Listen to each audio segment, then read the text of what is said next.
Hello, and welcome to this week's episode of the Pixelated Sausage Show. Hi. I am, of course, Marcus Ness, your host, and I've got quite a few games to talk about this episode.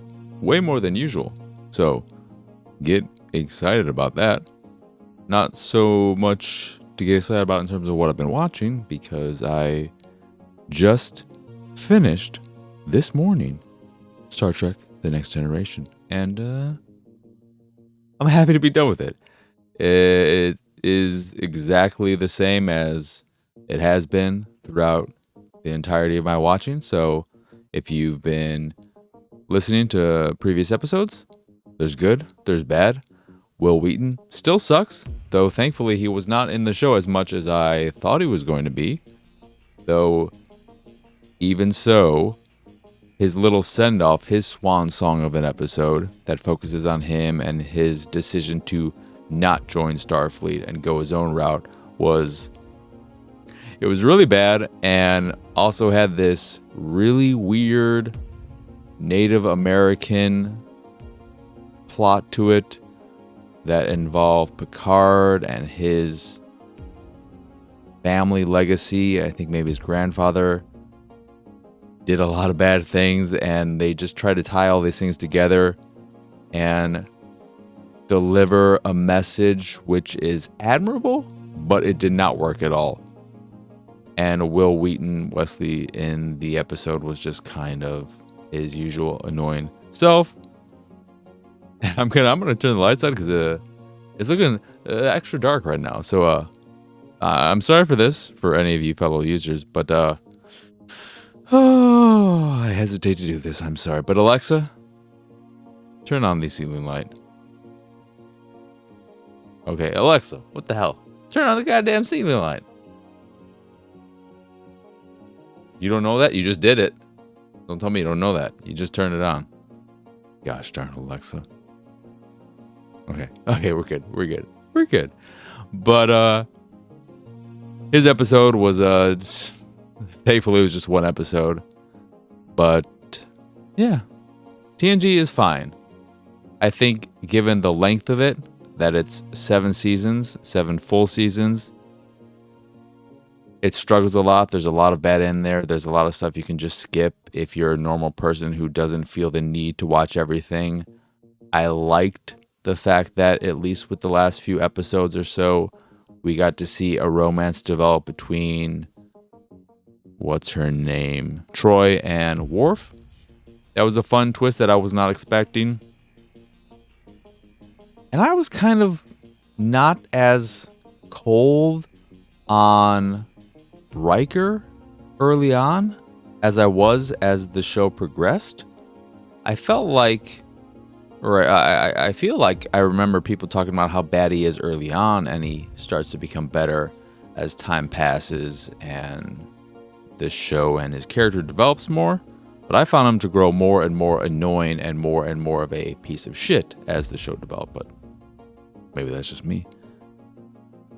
There was, it's good. I mean, the biggest annoyance is the lack of any kind of real development or growth between Picard and Crusher, Dr. Crusher, Beverly.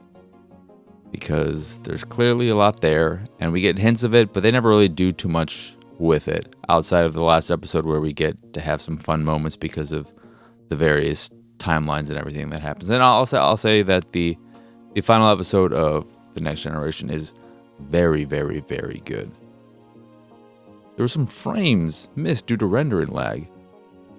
Did I still have Handbrake running when I started recording this? Maybe I did. I may have had a little too many hands in the pots in the oven, whatever that saying is, when I initially started recording this.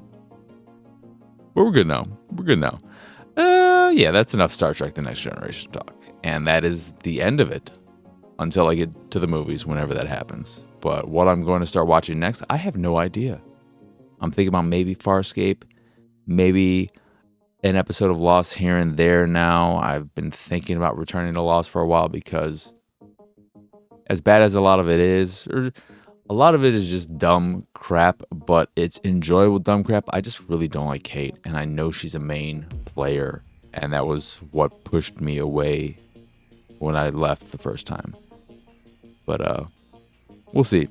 I also just want to say that I am continuing to watch the 2003 Ninja Turtle animated series, and it is good, but what I find incredibly annoying, and I think it started this season.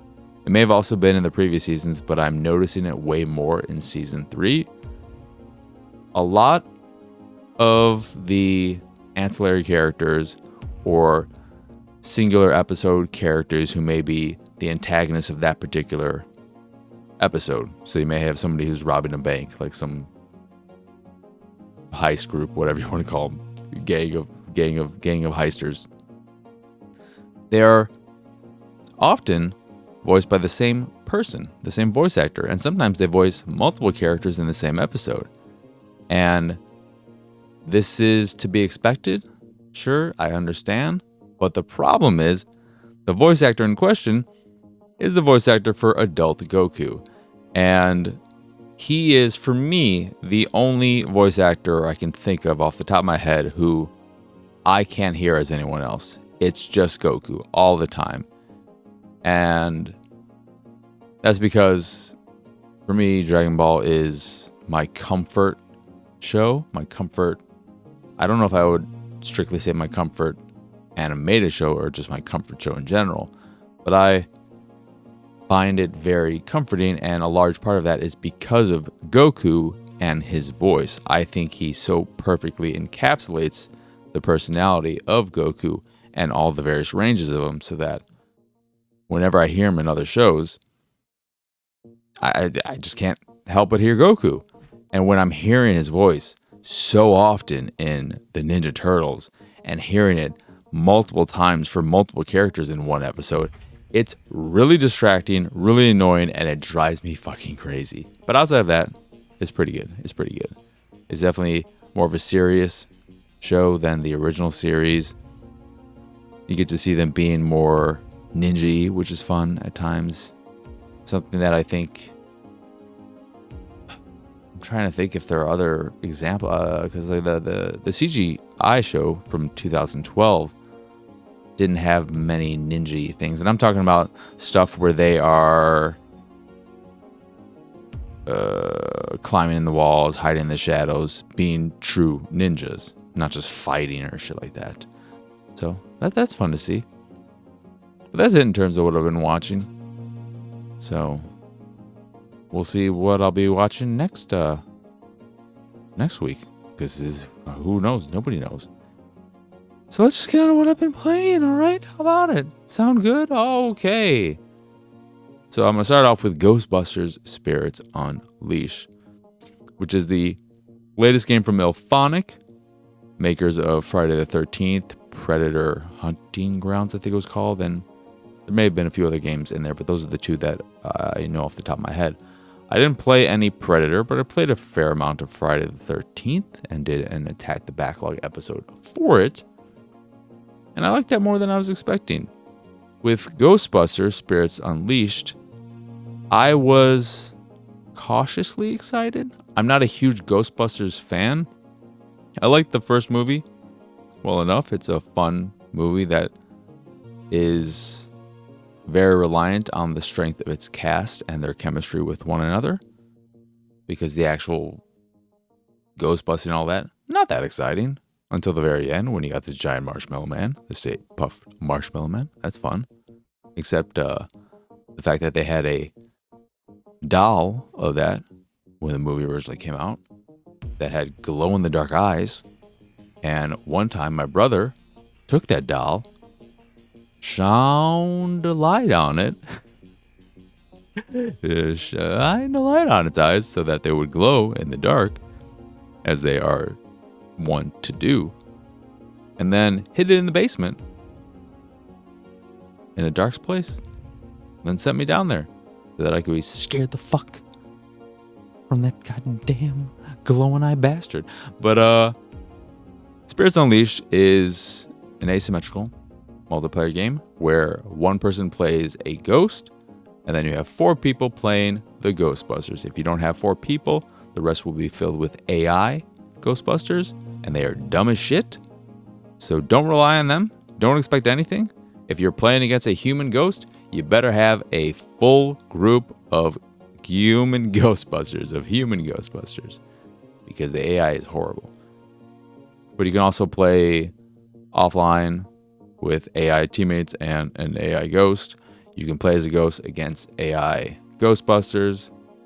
And the way it works is that you just go on jobs to earn XP, and earn XP for both of your character, yourself, and your equipment, because you will be earning separate XP for everything, depending on how much you use it, etc. And that's it. When you are on these jobs, what you have to do, if you are a Ghostbuster, is obviously capture the ghost. To do this, you have to tether it and get in your trap, but there will be 3 rifts that they have that allow them to transport between various places on the map. So they can, not so much teleport, but they can use these to get to a faraway location very quickly in a way that you cannot. So in order to make sure they stay captured, you have to destroy all these rifts, or they can, even when trapped, can return to one of the rifts. So to fully capture a ghost, you're going to have to destroy those rifts. And in the process of doing all this, you will be running into civilians who, if they get super scared, they might run you over, and they'll run away, which counts as a negative towards you, which I don't understand, because if a civilian flees the scene, that should be fine, because that means you're going to be safe. Also, why are all these civilians there? One of the mechanics of the game is calming them down, which involves holding a button and then pressing another button when it comes into on each of these calming down sections, tasks. There'll be a little points on the bar where if you press it at the right time, you'll get a 25% or 50% bonus, depending on how good you are at timing and your reaction speed. But that's all you're really doing. You got your PK meter that you can use to find the ghosts if they're hiding in an object. And then the ghosts also drop fungus all over the fucking place, which you pick up for XP. So I swear to God, I think half of my time playing this game was just going around collecting fungus fucking everywhere. Holy crap. When you're the ghost, you got a handful of abilities depending on the ghost you are. You only have 1 unlocked at the very beginning, and you can drop down minions who will go around and pester the Ghostbusters, and then stuff that allows you to slime other people. You can do a little slime thing, and then you can haunt objects and possess them. By possessing them, you are able to move around as them, but that also helps to refill your spirit meter, whatever it's called. I want to like this game. It's structured very much so like the Payday games, which if you never play those are heist games where you play as bank robbers and then you go on heists, you collect money, come back, earn XP, and do all that. And it's very structured that way, where you're just taking jobs. There are like 6 maps, I think. And there are side missions too that ask you to destroy 15 minions with your PK blast, etc. But it gets repetitive real fast, and it's not super fun on either side. I found the civilian mechanic annoying. I did not want to deal with them, and I did not deal with them. I just avoided them. I let the AI do their thing, or fellow teammates, because I just did not care. And it doesn't seem like there is a huge adverse effect to not dealing with them if they run away. It's not like the house or the location gets haunted that much faster. Because when you're playing as a ghost, your goal is to fully haunt the location.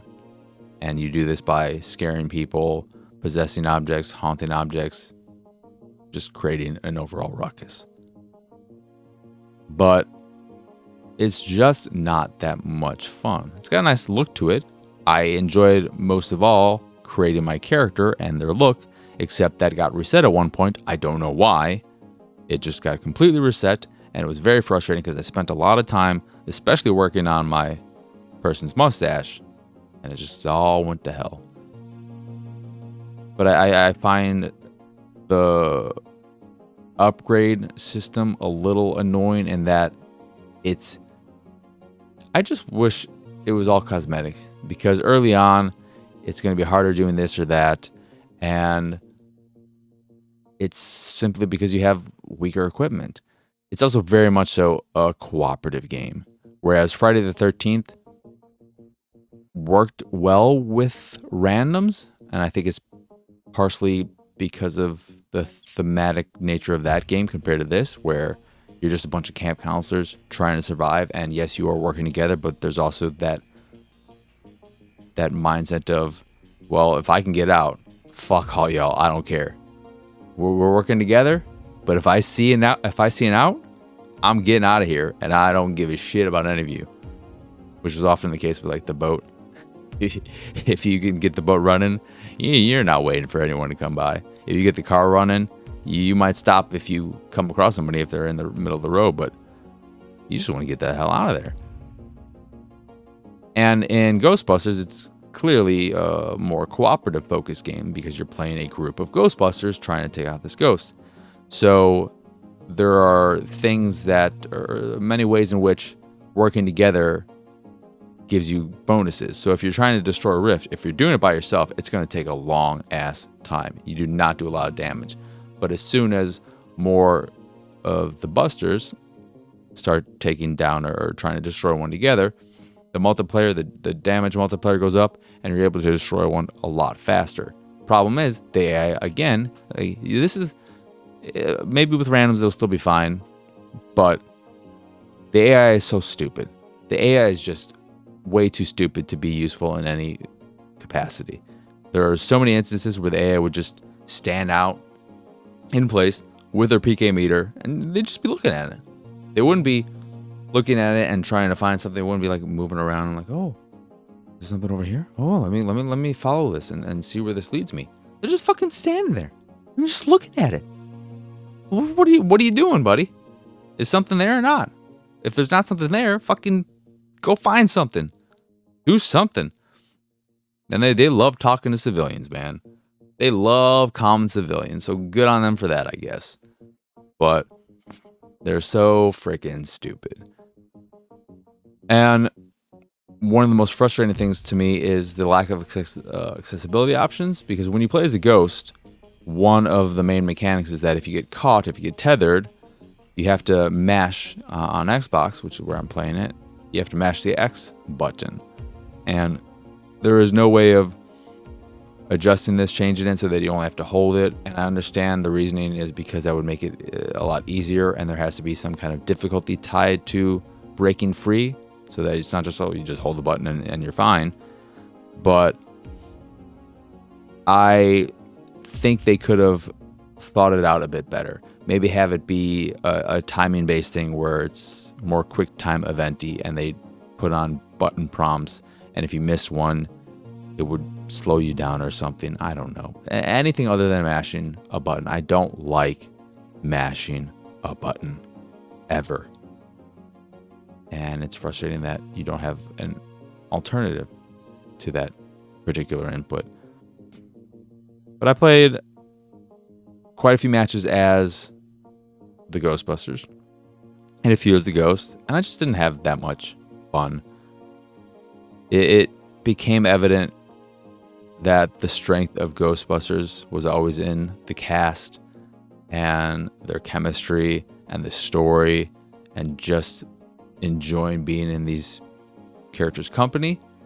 And when you strip that from the game, there is a bit of a story, and you have Winston as the head of the Ghostbusting team, and Dan Aykroyd's character, whatever his name is, as the owner of the company and bookshop, and that's where you also switch over to the Ghost side. I mean, it's just kind of mild flavor stuff there. It's not really that important. Yeah, just a bit of a bummer. because I thought it could be good. I thought it could be fun. I just didn't have much of a good time with it. Then we have Medieval Dynasty, which I really like.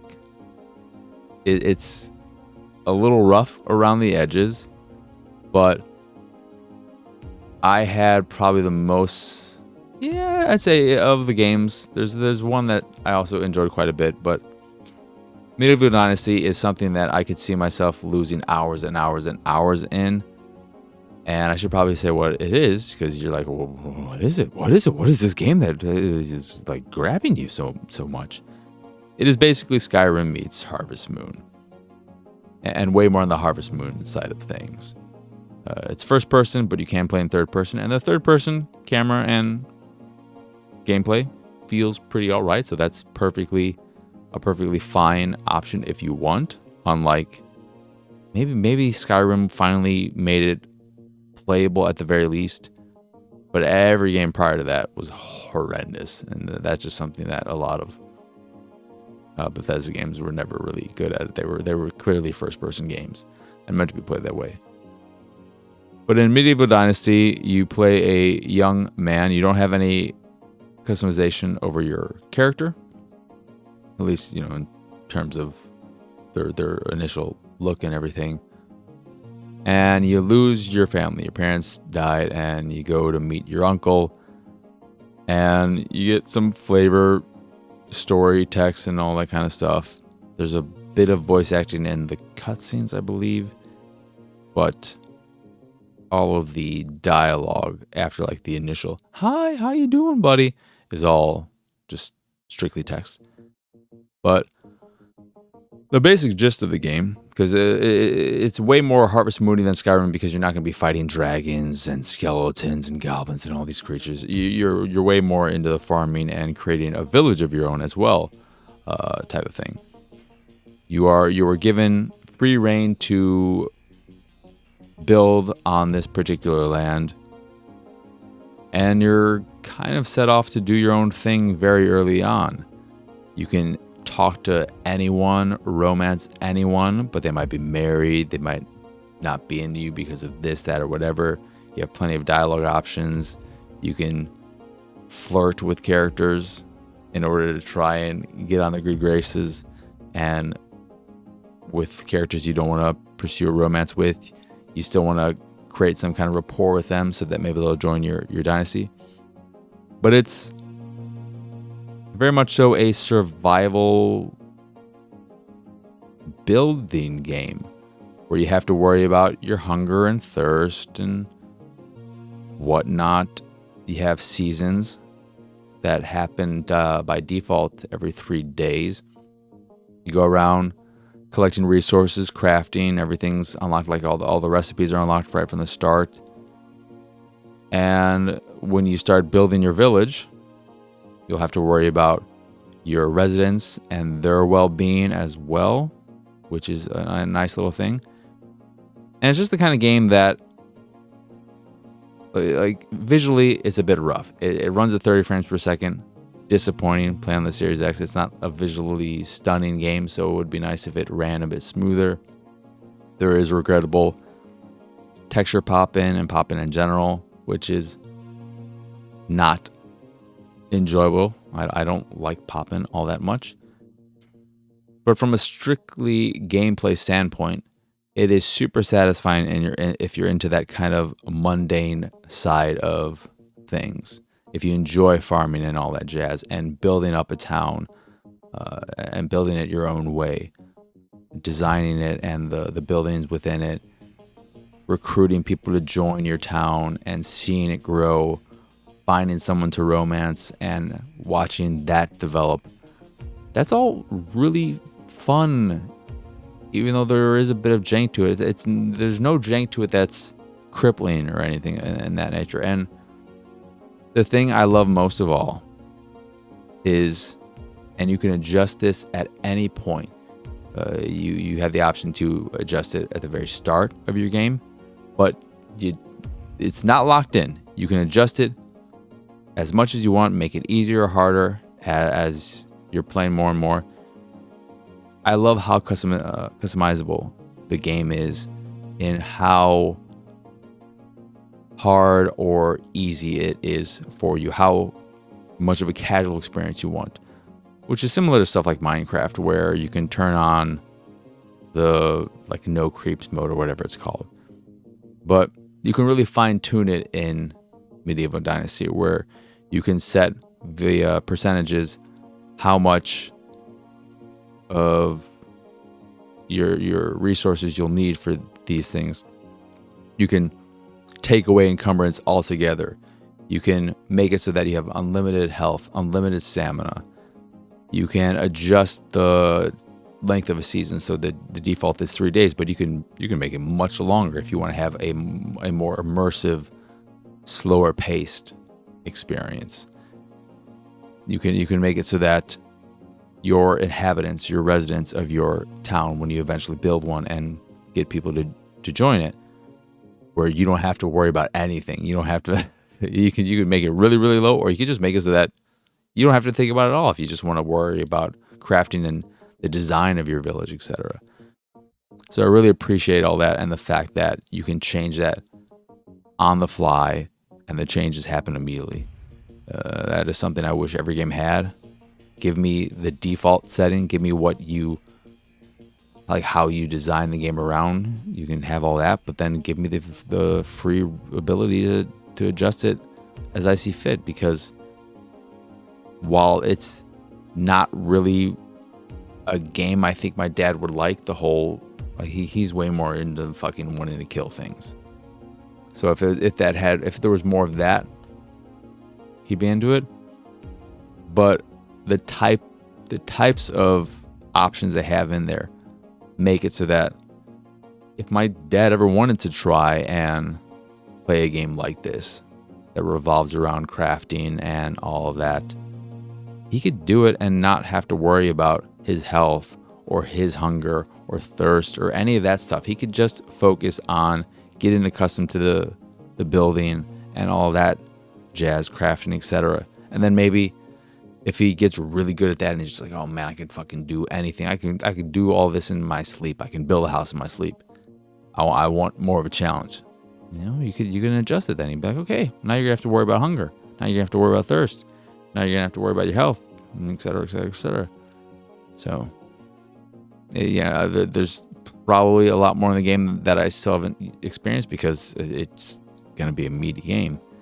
But if those types of games tickle your fancy, Medieval Dynasty is worth checking out. And it just came out on current gen consoles. It's been out on PC for a year, I believe. And I believe there was an Xbox One version as well, but it hit Series X, which is where I'm playing. It's the version I have. And I think PlayStation 5. Don't quote me on that. But yeah, enjoyed that quite a bit. And CULTIC is one of them. I guess the popular term now is boomer shooters, which is from 3D Realms. So there you got that going for it. And it's got a nice chunky pixely aesthetic. My doorbell just rang. That might be one of my other Ninja Turtle plushies. That has nothing to do with CULTIC. And in CULTIC, you play a detective who's trying to find a missing person. I believe that was what the story was telling me early on. I didn't really pay that much attention. But you start off and you're fighting against a bunch of priests. It does have controller support, and I tried it on both keyboard and controller. The controller support is fine, and there's a nice bit of a fine-tuned adjusting you can do with auto aim or aim assist. So you can make it very strong or barely there if you want. I played with it off when playing with a controller, but I found and the layout and all that standard is all standard, and it feels pretty good. But compared to mouse and keyboard, I'm just so frustrated by the fact that my old person hands can't really play. It's just mouse and keyboard feels really good with shooters, and I miss being able to play them for long stretches of time without my hands cramping up and just not wanting to cooperate after maybe an hour. That's like pushing it. And I think about the Apex streamers I watch who play for 12 hours straight, and I'm like, I know that there's breaks in between games and stuff, but still, how do you do it? How do you do it? My knuckles, they need some cracking right now. But the game itself, it feels good. It looks good. The shooting is super satisfying, especially on mouse and keyboard. Like the precision you get is way more satisfying when using the rifle, for instance, the bolt action rifle, and getting a headshot after headshot after headshot is so much better on mouse and keyboard than on controller. The shotgun is nice and booming. It feels really good. It does a lot of damage. You get a nice bloody explosion when you hit an enemy head on. There's dynamite that is really satisfying, because the way dynamite works is that you have it and you have your lighter, so then you light it and then you throw it at whatever velocity you want, and it makes a nice big boom as well. A lot of booms. Maybe that's why all the boomer shooters. No, that's not why they call them boomer shooters. They call them because they're fucking games for boomers. I'm not a boomer though. Why are they called boomer shooters, man? Call them millennial shooters. Or what's Gen X shooters? Generation X? Was that the name of the game? Was that the name of that fucking Aerosmith game? Stupid ass game. I love that game though. Is it Generation X? That now seems wrong because Gen X is a thing. I hate being a millennial though. I'm right on the cusp. I've seen one article or something or somewhere that had me in the Gen X or whatever previous thing is, and I'm like, yes, I think I belong in whatever group has me with people who don't remember, or people who remember what life was like before the internet existed. That's what I want to be. But yeah, I mean, the enemies are kind of... The problem with CULTIC is that as well made as all of it is, the sum of its parts, it's just not that exciting. It's a much slower paced shooter, which isn't bad. It encourages exploration in that sense, because you're not just speeding around, taking on enemies and moving at a huge pace and getting into these flow states, but then you're also not getting into those flow states, and it's a little bit boring, a little bit dull. It's way more fun on mouse and keyboard. I don't want to keep beating that point until it's fucking dead and buried, and then the cult can resurrect it and I can fucking mention it again. But I can't stress this. It's weird compared to other games, and maybe it's because of the slower pace, so it really rewards precision shooting and precision aiming and being super accurate with your shots. But I had so much more fun playing on mouse and keyboard. But even so, it still is pretty dull. It has a very muted color palette. And the secrets that there are to find aren't that exciting because it's not an arena shooter. You don't get into any of these crazy battles where you're moving around and asked to really show what you can do with the mechanics of the game. And it's just... It's weird because it's so well made and it feels so good.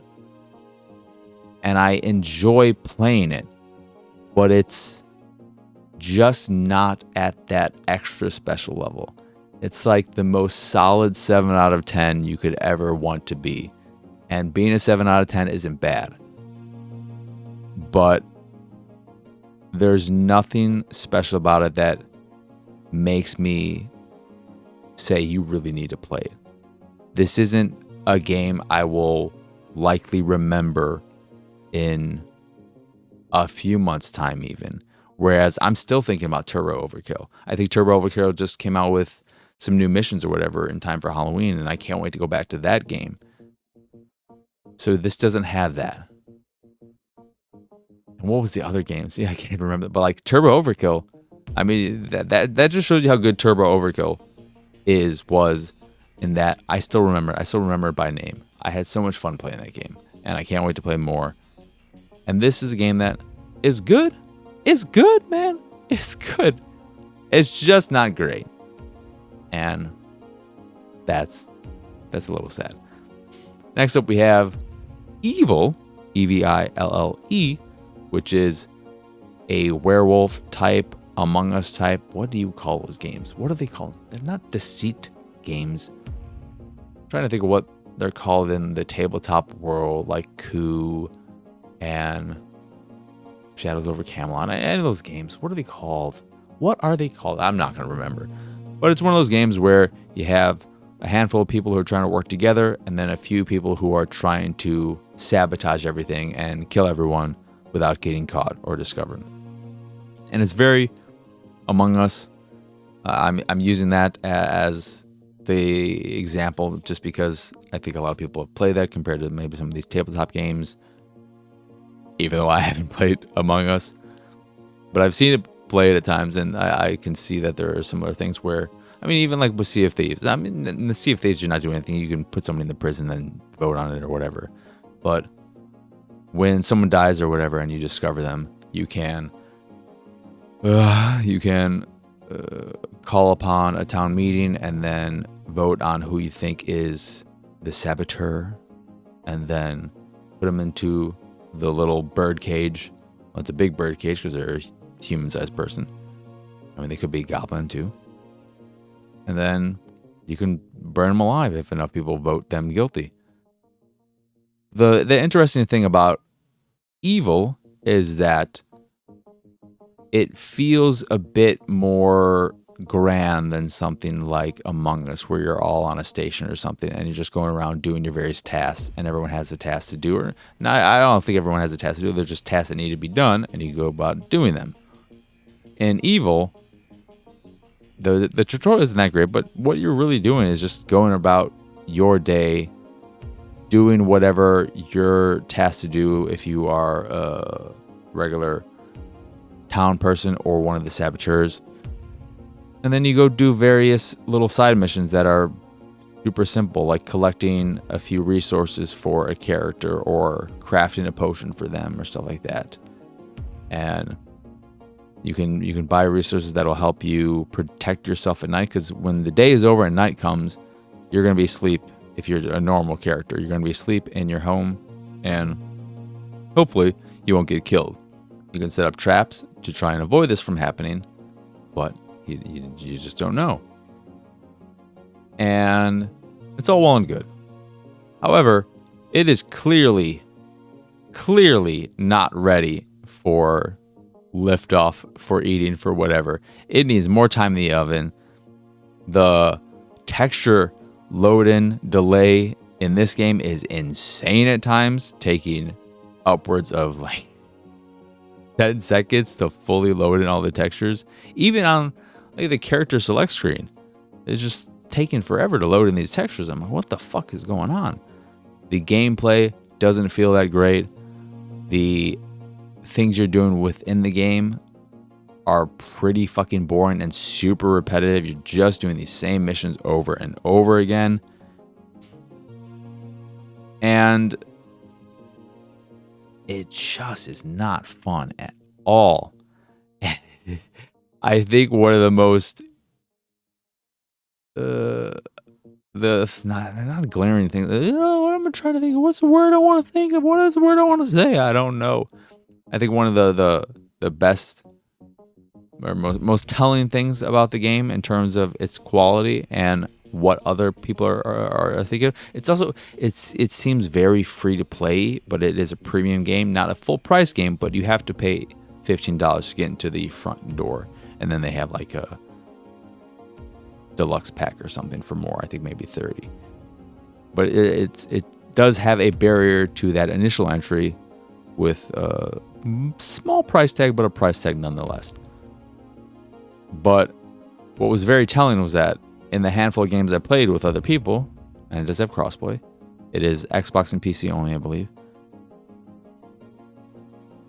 When every game I played, maybe between a third, between 25 to 33% of the players would all drop before the game finished, because these games can just drag on and they're not that interesting. Going about doing these little side missions, collecting a mushroom and a flower for a character for a little bit of gold over and over and over again, not fun.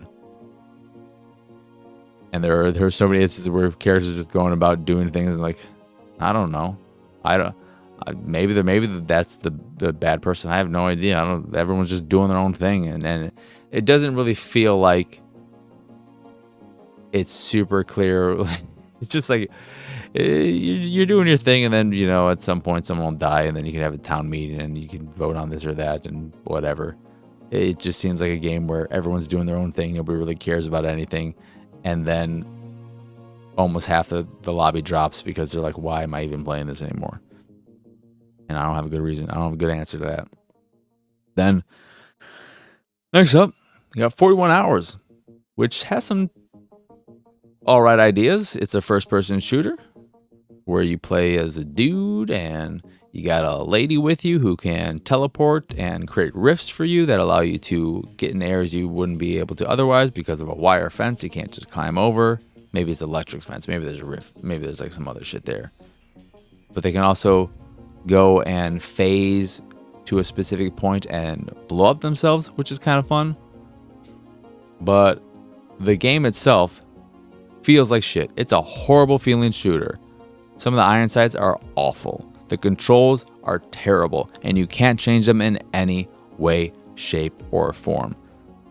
For sprinting, you have to hold down the analog stick. So you can't just press it. There's no option to just change it to a toggle. To crouch, you have to hold the right analog stick. I hate this so fucking much. It feels awful. The sliding in the game feels not that bad. But having to hold the left analog stick and then hold the right analog stick to do it feels horrible. It feels a little bit Crisis-y in that you have various abilities that are energy dependent, like cloaking, the telekinesis, and I don't know, you can slow down time. It also reminds me somewhat of a game I didn't play, but I think Get Even was maybe of this ilk on the last gen consoles, and it was a downloadable title. This is just, the shooting feels terrible, and the AI is dumb as shit. They don't fucking notice anything. Unless you're specifically in their line of sight, they don't fucking care what you do.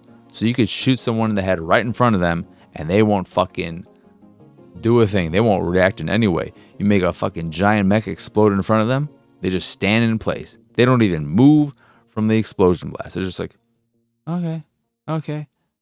It's just, all right. They drop so much fucking health. You never have to worry about that. It's just, it was a struggle to keep playing it for as long as I did.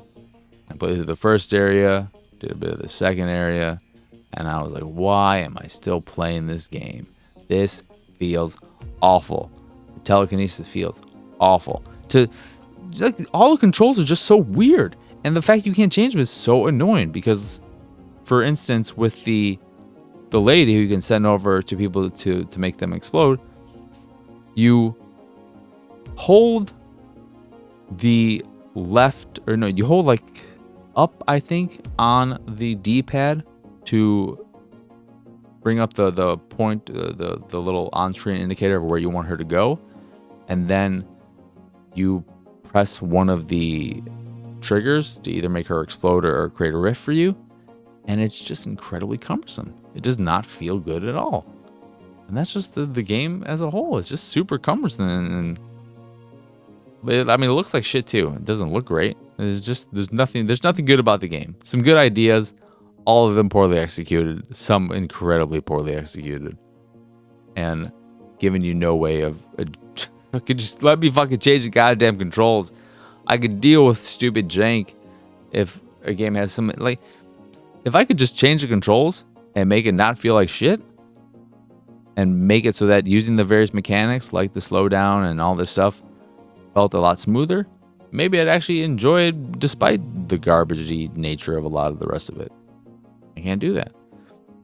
And last up is Trifox, which is a third-person action platformer with some chunky voxel visuals.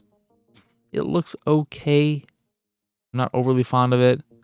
Decent color and lighting though, so there's that. But you are a fox who wants to get your remote control back. I'm pretty sure that was happening. I was like half watching the opening cinematic, but then I saw some text that was like, hey, you want your fucking remote control back. So I think that's the whole gist of it. You just want to fucking watch TV, and your TV does not have, I mean, most TVs don't have on-screen or buttons on their like the TV here. Most don't have those anymore. You know? Those are the good old days when you had built-in channel buttons and all that jazz. But you go around various levels, smashing boxes and barrels, fighting enemies with one of your 3 different classes that you can switch at your little home base. Mage class, was it a ranger class? And then like a warrior class that all have similar abilities in terms of movement and this, but will be different in terms of the types of attacks they have. I played mostly as the warrior class, so I was melee based, and then I had my dash, and I unlocked a few more abilities. You use the coins you collect during missions to unlock the new classes and then the various abilities they have. So with my warrior class, I had my hammer that I could beat the shit out of people with. I had a little ground pound that would stun enemies and push them away. And then I had a grapple that would pull enemies to me and stun them as well. And it's all well and good and perfectly fine, but you don't have any control over the camera. I don't know. It did not really do anything for me. I like the class system and the upgrade system, but the actual act of playing it was kind of boring. The jumping didn't feel that great, and I hate the fact that the ground indicator for where you'll land, which is important when jumping across narrow spaces or like on thin rocks, instead of it being your shadow, it's just a white outline of where you'll fall, and the rest of it is transparent. So it's like your shadow, but just the outline of it, and the shadow isn't there. And that is not the easiest thing to see. You really have to be paying close attention. And even then, you could be a little bit off and then fall off something. And it is an immediately forgettable game that if you play it, you'd be like, yeah, this is all right. And then the next day, or even later that day, you'll think to yourself, what was that all about again? The enemies are boring. And it's just, I don't know. The levels are pretty short. I just did not get any amount of enjoyment out of it. It felt fine. So it has that over, say, 41 hours, but it is. That's what it is. It is. It exists.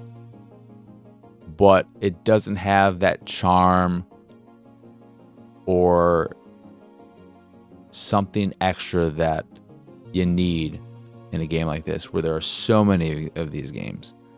I didn't care about this fox. I didn't think they were particularly cute or funny or enjoyable to see do their thing. The world and the other characters that inhabit it, it is what it was. And it wasn't all that great. But let us Get on to Patreon questions and call it a day, as that was the last game I played. Okay.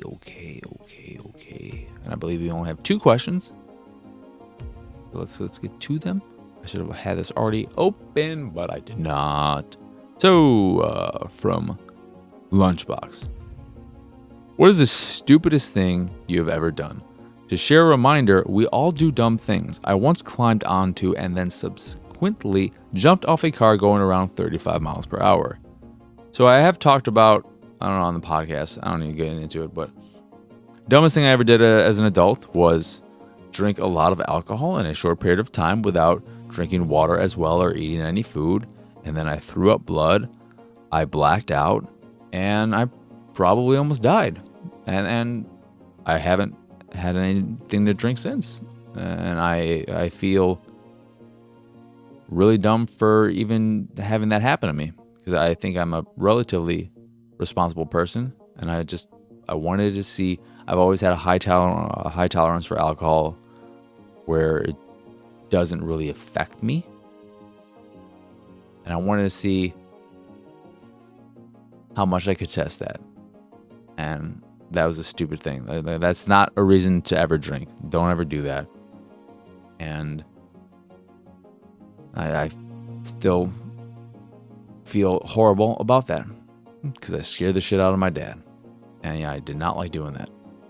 But the stupidest thing I ever did as a kid was snort a line of pixie stick dust through my nose, as snorting would mean. And I don't know why we were all doing this in grammar school, but we all decided to do it one day, and I did it too. And the thing that made it even dumber, we didn't do it on some type of sanitized surface. We did it on the fucking hallway floor. So we just put a line of fucking pixie stick dust on the hallway floor and then snorted it up. I don't even think we used a straw. So we got our face right up on that dirty ass floor that kids are just walking on with their dirty ass feet. I mean, they're wearing shoes, but they're fucking still kids. They're all dirty as shit, man. And they don't clean that shit. Nobody fucking cleans that shit. And I was hopped up for the rest of that day.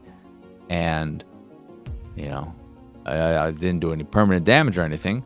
But it's still incredibly stupid. And I still think about that and how fucking stupid it was. I also, when I was real little, like super little, I used to light things on fire. I once lit my trash can on fire and then put it in my closet to hide it from my parents, thinking they wouldn't find it. The house didn't burn down, so we're all good. It went out on its own, thankfully.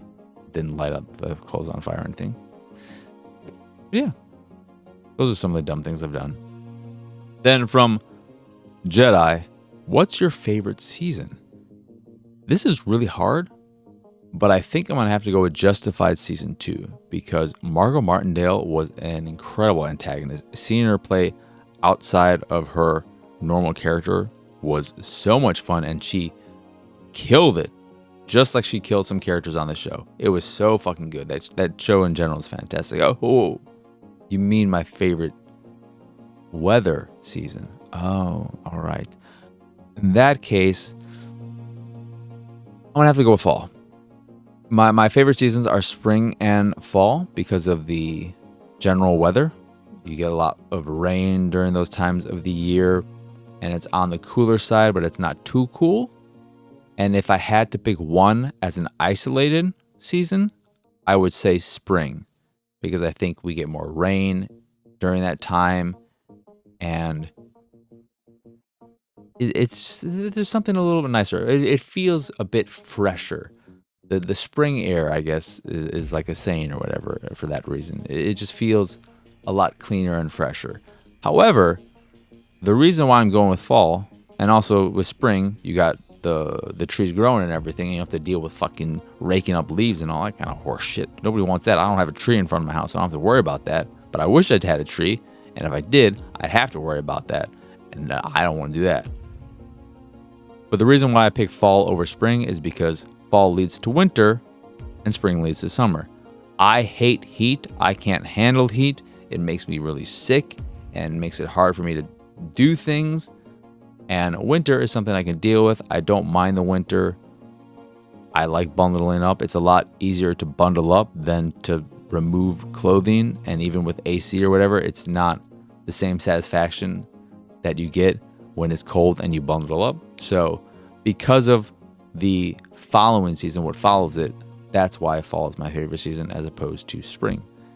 But as an isolated season, again, it would be spring. But if we're looking at it on a grander scale, I'd go with fall. But yeah, that is it for Patreon questions.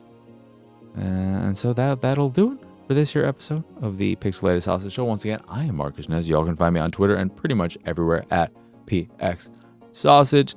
If you'd like to see more of my stuff and find all my links of importance, you can do so over at pixelatedsausage.com/PXS. And if you enjoy this show or any show or whatever the hell, whatnot, and all that jazz, and you would like to support me and my various bits of nonsense, you can do so over at patreon.com/PXS. If you support, and you can support at any tier, you can support for any amount. You don't have to pay the $3 tier or whatever. You just do $1 a month. Every little bit counts. But if you support at the $3 or higher tier, you get to ask questions for this here show, as well as get approved status on the YouTube so that you can write whatever the fuck you want in the YouTube comments. That's right, baby. Whatever you want.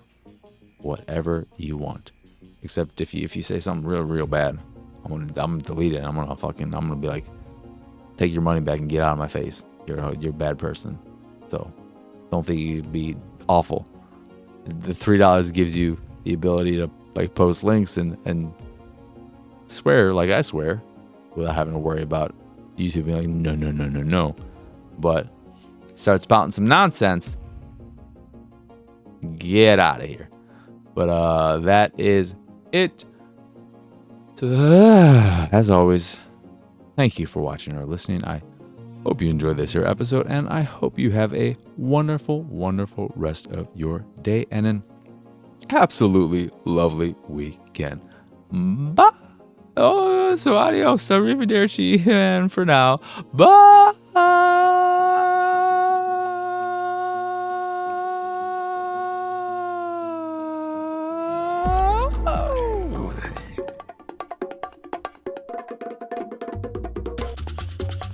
It's go time. Go, Daddy.